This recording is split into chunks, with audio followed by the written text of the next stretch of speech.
तो स्वागत है आपका पाठशाला में। ये टॉपिक बड़ा ही इम्पोर्टेंट है एग्जाम के पॉइंट ऑफ व्यू से भी। De Broglie explanation of Bohr's second postulate of quantization. Bohr ने अपना जो सेकेंड पोस्टुलेट दिया था, क्या बोला था? L = NH/2π। इसका प्रूफ कौन देते हैं? डी ब्रॉगली सर देते हैं। अब इस प्रूफ को देने के लिए आपको कुछ चीज़ें रिकैप करना पड़ेगा, जैसे ये रिकैप वाला पार्ट है, रिकैप। मैंने तुम लोग को दो तरह के वेव के बारे में पढ़ाया था क्लास 11th में। एक था जाके तुम्हारा स्टेशनरी वेव, इसका एक और नाम क्या था? Standing wave. दूसरा मैंने पढ़ाया था तुम्हें प्रोग्रेसिव वेव। अब डी ब्रॉगली सर ने, बोह्र's ने जब अपना एक्सप्लेनेशन दिया था तो उन्होंने बोला था इलेक्ट्रॉन एक सर्टेन ऑर्बिट में रिवॉल्व कर सकता है विदाउट लूजिंग एनर्जी। डन है। अब देखो, ये तो पहला बात है कि भाई क्या क्यों एनर्जी लूज नहीं करेगा। अब जो स्टेशनरी वेव होता है ना, ये क्या करता है? Do not propagate energy. ये एनर्जी को प्रोपोगेट नहीं करता है। प्रोग्रेसिव वेव क्या करता है? एनर्जी प्रोपोगेट करता है। अगर अभी देखो तो इलेक्ट्रॉन, ये रहा आपका न्यूक्लियस, पॉजिटिव चार्ज, यहाँ पे आपका कौन घूम रहा है? यहाँ पे आपका इलेक्ट्रॉन घूम रहा है। अब ये इलेक्ट्रॉन जब घूमता है तो बोह्र's ने क्या बोला था? एक सर्टेन ऑर्बिट में घूमता है, स्टेशनरी ऑर्बिट, जहाँ पे वो एनर्जी लूज नहीं करता है। और डी ब्रॉगली सर ने ऑलरेडी प्रूव कर दिया था, जब भी इलेक्ट्रॉन मूव करेगा वो किसके फॉर्म में? वो एक्कम्पनाइड रहेगा। किसको? कौन उसको एक्कम्पनी करेगा? एक वेव, जिसके अंदर वो इनक्लोज रहता है। इस वेव का नाम क्या है? Matter wave. इस वेव का नाम था मैटर वेव। इस मैटर वेव के अंदर इलेक्ट्रॉन कहाँ पे रहेगा? वो बड़ा अनसर्टेन होता है। हम कह नहीं सकते, उसका पोजीशन अनसर्टेन होता है, उसका मोमेंटम भी अनसर्टेन होता है। इसका मतलब जब भी इलेक्ट्रॉन यहाँ पे घूमता है तो वो किसके साथ एक्कम्पनाइड रहता है? एक वेव के साथ एक्कम्पनाइड रहता है। मतलब जब इलेक्ट्रॉन यहाँ पे घूम रहा होता है ना, तो ये किसके साथ रहता है? एक वेव के साथ रहता है। क्या बात है? क्लियर है? जब इलेक्ट्रॉन यहाँ पे घूमता है तो किसके साथ घूमता है? एक वेव के साथ घूमता है। डन है क्या? एक वेव के साथ घूमता है। ये मैंने बना दिया उस वेव को, एक वेव के साथ घूमता है। अब यह डी ब्रॉगली सर क्या कहते हैं? यहाँ पे जो ये वेव है वो आपका स्टैंडिंग वेव है। Here de Broglie explains that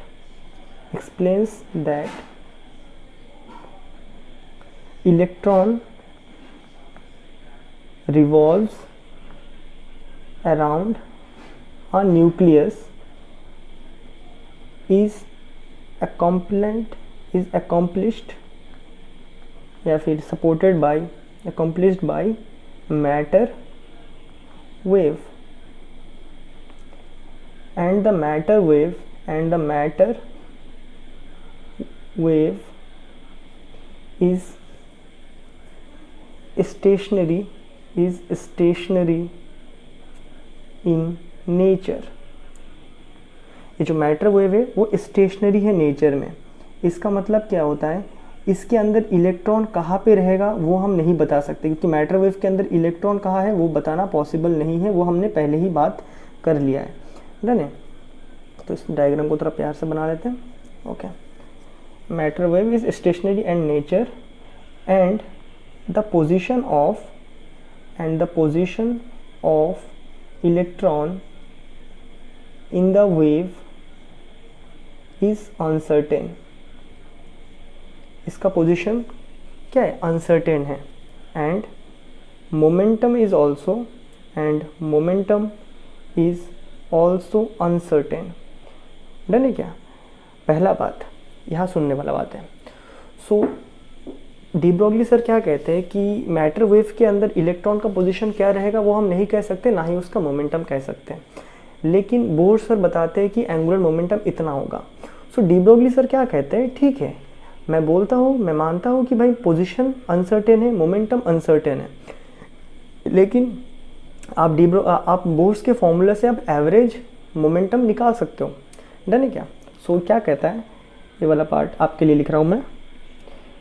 जो डी ब्रॉगली है वो एग्री करते हैं कि जो पोजीशन होगा इलेक्ट्रॉन का, position of electron and momentum of electron is uncertain. ये सच बात है, नहीं बता सकते कहाँ पे रहेगा, but average momentum can be calculated by Bohr's postulate. जो बोर्स ने जो पोस्टुलेट दिया था उसमें से आप एवरेज मोमेंटम निकाल सकते हो। एग्जैक्ट मोमेंटम कितना होगा वो नहीं बता पाना मुश्किल है, लेकिन एवरेज आप निकाल सकते हो। क्या बात है, क्लियर है? डन है। तो यहाँ तक हमने क्या बात किया? Here the de Broglie explain that electron revolve around a nucleus is accomplished by a matter wave and the matter wave is stationary in nature and the position of electron in the matter wave is uncertain and the momentum is also uncertain. उसके बाद continue, but the average momentum can be calculated by L is equal to nh upon 2 pi। इससे average momentum calculate किया जा सकता है। तो इसका वो प्रूफ क्या देते हैं? इसका प्रूफ में वो बताते हैं कि जैसे आप लोगों को पता है इसका रेडियस अगर r है, अगर हम यहाँ से शुरू करें इस वेव को, शुरू करें तो यहाँ से लेके पूरा एक चक्कर मार के कि यहाँ तक का कितना हो जाएगा length, that is LENGTH, length of wave कितना हो जाएगा? लेंथ ऑफ वेव यहाँ से लेके यहाँ तक कितना होगा? Circumference, that is 2 pi r। Also length of standing wave या फिर आपका स्टेशनरी वेव, हमने क्लास 11 में पढ़ा था। लेंथ ऑफ स्टेशनरी वेव कितना होता है? That is length of wave, यहाँ पे आप L लिखो, L is equal to 2 pi r के बराबर होना चाहिए इस फंडे में। और लेंथ ऑफ स्टेशनरी वेव हमने पढ़ा था क्लास 11 में, जो कि n लैम्डा के बराबर होता है। Second and first from equation 1 and 2, जैसे दोनों इक्वेशन आपको लेंथ के बारे में बताता है स्टेशनरी वेव का, तो क्या मैं लिख सकता हूँ 2 pi r from the first equation and n lambda from the second equation. Also de Broglie sir क्या बताता है? Also D Broglie's matter wave का जो वेवलेंथ होता है, डी ब्रोगलीज मैटर वेवलेंथ का जो फॉर्मूला है lambda is equal to h/p है ना, याद आ रहा है क्या? सो क्या मैं इस फॉर्मूले में लिख सकता हूँ 2 pi r, अगर इसको मैं यहाँ डाल दूँ 2 pi r is equal to n h/ momentum. Also 2 pi r is equal to n Planck's constant, momentum को मैं मास इनटू वेलोसिटी लिखता हूँ। अभी देखो मैं mv को इस तरफ पहुँचा रहा हूँ, mv, और ये r यहाँ पे था ऑलरेडी तो r लिख दिया। nh यहाँ से क्या आ जाएगा 2 pi। mvr क्या होता है आपका? ये है एंगुलर मोमेंटम का फॉर्मूला, nh/2 pi। ये हो गया ना प्रूफ, ये कर दिया उन्होंने प्रूफ, डन है क्या? तो ऐसे करके उन्होंने प्रूफ दिया था कि हाँ भाई ये सच है। अब देखो इसमें से अगर मैं समरी बनाऊं, क्योंकि चैप्टर भी ख़त्म हो चुका है, यही है इसके एंडिंग में, तो अगर मैं यहाँ तक का समरी बनाऊं तो फर्स्ट इस पूरे चैप्टर में हमने क्या बात की है? दैट इज़ जो स्पार्कलिंग हो रहा था, स्पार्कलिंग ऑफ गैस क्यों हो रहा था उसको हमने शुरू किया। उसके बाद हमें ज्ञान हमें आइडिया मिलता है कि भाई हाँ एट कोई भी एलिमेंट के अंदर अगर नेगेटिव चार्ज है और उसका नेट चार्ज 0 है तो ऑब्वियसली एक पॉजिटिव चार्ज होना चाहिए। तो उसके ऊपर फर्स्ट कौन बनाता है? जे थॉमसन अपना एक मॉडल देते हैं, प्लम पुडिंग मॉडल देते हैं, लेकिन जे थॉमसन का मॉडल तुरंत ही इनवैलिड हो जाता है। फिर रदरफोर्ड आते हैं, रदरफोर्ड उन्होंने अपना एक मॉडल देते हैं, और इस मॉडल को प्रूफ करने के लिए कौन सा एक्सपेरिमेंट? अल्फ़ा पार्टिकल एक्सपेरिमेंट किया जाता है। अल्फ़ा पार्टिकल एक्सपेरिमेंट, इसका मतलब क्या है? एटम के स्ट्रक्चर जो रदरफोर्ड ने बताया था, सेंटर में रहेगा मास और साइड में इलेक्ट्रॉन घूमेंगे, ये सच है, ये ऐसा है। लेकिन यहाँ पे जो ये लाइट निकलता था तो ये इलेक्ट्रॉन क्या अंदर में आ जाने चाहिए थे, डन है क्या? तो वो चीज़ रदरफोर्ड एक्सप्लेन नहीं कर पा रहे थे। तो रदरफोर्ड के स्टूडेंट थे, उसका नाम क्या था? बोर्स, बोर्स इसके कुछ पोस्टुलेट देते हैं, वो बोलते हैं कि ऐसा कुछ जादुई चीज़ें होते होंगे। तो बोर पोस्टुलेट देते हैं, पोस्टुलेट के बेस पे हम बहुत सारे डेरिवेशन करते हैं। हम बहुत सारे डेरिवेशन करते नहीं, मतलब बोर्स ही करके देते हैं बहुत सारे डेरिवेशन। क्या क्या डेरिवेशन देता है, रेडियस के बारे में बताता है वो, फिर आपका वेलोसिटी के बारे में बताता है, फिर एनर्जी के बारे में बताता है, फिर वो स्पेक्ट्रा को समझाता है हमें कि स्पेक्ट्रल जो सीरीज़ बनता है वो कैसे बनता है, वो सबको एक्सप्लेन करता है। लेकिन बोर्स पोस्टुलेट देते हैं, उसमें से इंपॉर्टेंट पोस्टुलेट क्या था, NH/2π, तो डायरेक्ट फार्मूला लिख दिया था। अब इसके बारे में तो उनके पास कोई प्रूफ नहीं था। उसके बाद हमारे डी ब्रोगली सर आते हैं, डी ब्रोगली सर क्या करते हैं, इस चीज़ को प्रूफ कर देते हैं कि हाँ भाई ऐसा होता है, ये फॉर्मूला सच है। जैसे ये प्रूफ होता है तो बोर्स के पोस्टुलेट क्या होता है, एस्टैब्लिश्ड हो जाता है एज ए लॉ, ऐसे लॉ में इस्टेब्लिश होता है। तो जैसे ही लॉ में इस्टेब्लिश होता है तो अभी हम जो एटम के स्टडी करते हैं उस एटम को किसके हिसाब से करते हैं, बोर्स के हिसाब से स्टडी करते हैं। तो बोर्स के हिसाब से जो उसका एटॉमिक स्ट्रक्चर हमने बनाया था,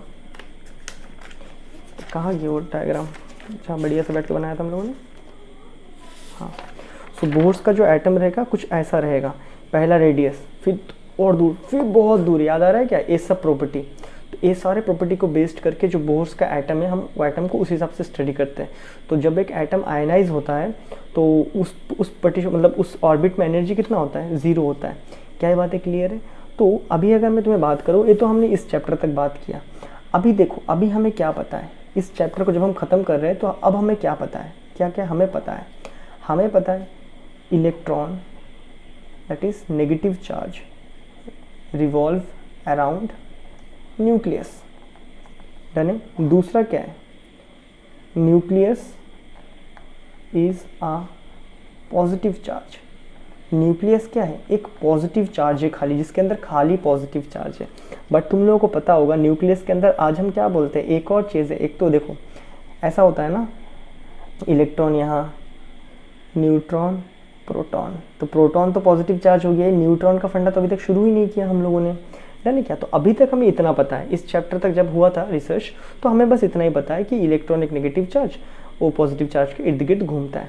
तो अभी हम आ जाएंगे न्यूट्रॉन वाले टॉपिक में, जिसको हम स्टडी करेंगे हमारे न्यूक्लियस चैप्टर में, कि कैसे हमें लगता है कि भाई एक और चार्ज है इसके अंदर, उसका चार्ज नहीं है बट वो एग्जिस्ट करता है। क्योंकि ये फंडा आ जाएगा मास डिफेक्ट में, मास डिफेक्ट करके एक चीज़ आएगा, हम लोग पढ़ेंगे वो सब में, सब आएगा बेटा ने क्या। तो क्या ये बात क्लियर है। तो इस चैप्टर में हमने ये स्टडी किया है, डन। तो अभी अगर हम बात करें, आज हम किसका एटॉमिक मॉडल को पढ़ते हैं, तो है बोर्स का। बोर्स ने अपना पोस्टुलेट दिया था और उसके हिसाब से उन्हें एटॉमिक मॉडल बनाया था। और जैसे ही डी ब्रोगली सर ने उसको प्रूफ कर दिया था कि ये चीज़ सच है, तो हमने इसी को, मतलब आज तक का सबसे बेस्ट एटॉमिक मॉडल यही है, बोर्स पोस्टुलेट से जो बनता है। और इसके लिए इनको नोबेल प्राइज़ भी मिलता है ना क्या। क्या ये बातें क्लियर है। तो इसके साथ हमारा चैप्टर ए वाला ख़त्म होता है, एटम्स वाला चैप्टर। और मैं मिलता हूँ आपसे नेक्स्ट चैप्टर में, जहाँ पे हम बात करेंगे एटम्स की, और वहाँ पे हम न्यूक्लियस के बारे में भी बात करेंगे। तो तब तक के लिए गुड बाय।